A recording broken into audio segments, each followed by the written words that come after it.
Lately, creative work has been feeling eternal for me. Like, I'm always working even when I'm not. So, I decided to track my time for a week to see how much I am actually working versus how much I am thinking about working. Here's what I found. I recently read that for a well rested normal individual, 4 to 6 hours of cognitive output in a day is the limit. That's just how our brain works. We cannot do more than 6 hours of real creative output in a day. Anything more than that is us doing things on autopilot.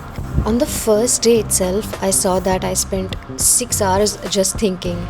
No wonder I felt so tired at the end of the day, as if I had run 10 miles or something. Now, it's no secret that we are all overstimulated. But before we actually have to do something complex, we have to think a little bit about it to make sure that we are doing it right. Thinking about it can look like us sitting in a chair staring at a wall for 2 hours. And from the outside, it looks like you're not executing anything. Which is why I and a lot of people in our generation have been labeled as lazy. But I refuse to believe that I am doomed to never execute things and finish them and bring them to life just because I'm lazy. Not a single productivity hack so far has helped me. But when I realized that the cost of cognitive load versus the cost of any mechanical, laborious work that you do is different, it really changed things for me and it put things into perspective.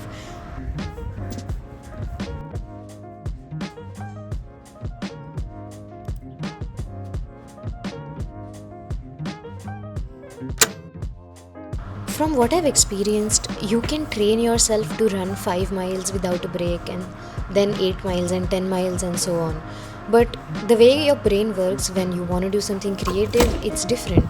You are required to have fallow periods in between your creative tasks. That's where your brain rests. And it's a different kind of rest than if you just did a gym workout. The point here is creative energy doesn't look like anything from the outside, which is why when you take rest, it kind of looks the same as if when you were productive. But that's very different from when it comes to a physical workout like a gym and then resting on the couch after it.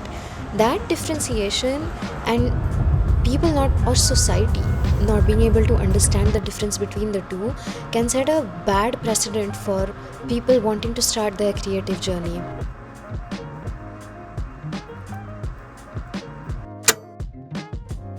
This bad precedent, these bad vibes can make us feel really guilty for resting when we aren't exactly resting. We are in a required fallow period because we just had a heavy thinking session.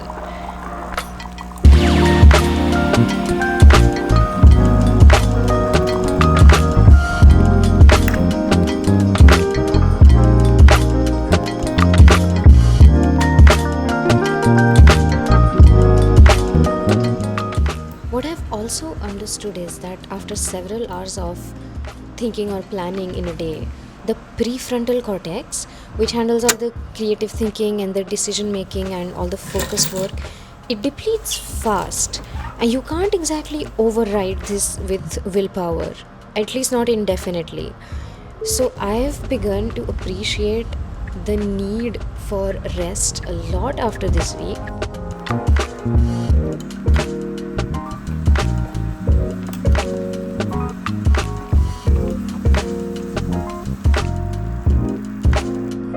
And I've also gotten better at accepting that for an anxious, overthinking person, an hour or two of anticipating the ball to drop is always going to be present in the background. And I might have good or bad days, but I don't want to villainize myself for it anymore.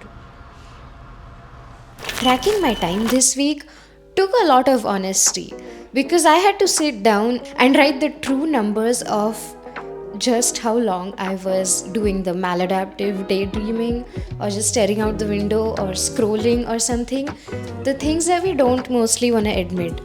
But through that, I realized that chaos is where creativity comes from, and that chaos is scattered throughout our day in little pockets, like when we are taking a walk or when we are showering and a structure just hits, or you are chopping veggies and you realize the perfect A-roll segment to talk about. That's where creativity lies. You can't really take it out.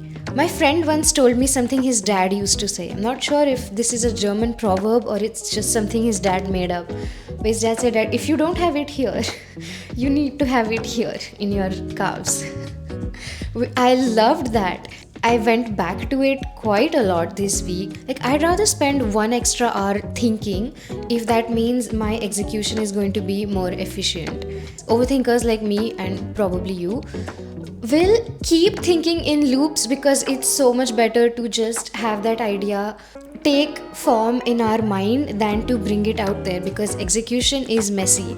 The nuance here is that I want to set a hard limit on how long I think. Like 2 hours thinking, that's it, I'm just going to execute it and have whatever I film be in the moment, because that's natural too. I think that's just a way to keep my sanity in check. If you are out there and if you're confused, if you feel bad about thinking too much and not being able to execute, well, the starting of any creative work that is your own, it is chaotic like this, and it is going to be 80% in your head and 20% out there, like execution wise. But it doesn't mean you have to feel guilty about it. It really just takes time. You will be able to find a structure because the context of each of our lives is different, so the structure that suits each of us is different.